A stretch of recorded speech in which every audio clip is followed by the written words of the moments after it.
In this video, I'm going to show you how to create a group chat on TikTok. So this method works for both iOS and Android devices. So please watch the video until the end and follow this tutorial step by step to avoid making mistakes.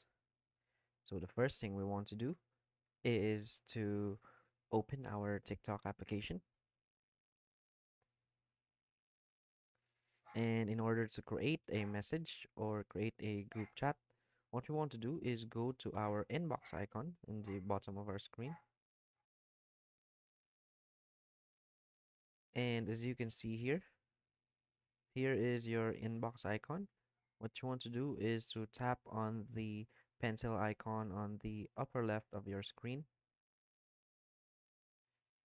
And from here, you can easily create a new chat. So for example, I want to add this person to my group chat. So I can just select him.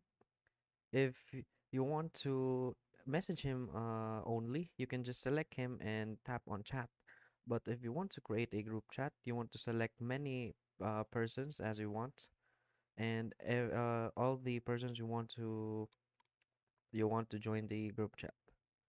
But if in your case you can't see this feature and you can't even see this option which says select a group chat, make sure to update your TikTok application because maybe this feature is still not available for your region or for your device. So just make sure that your TikTok is updated and your device has the latest software updated. If you find this video helpful, please hit like and subscribe. Thanks.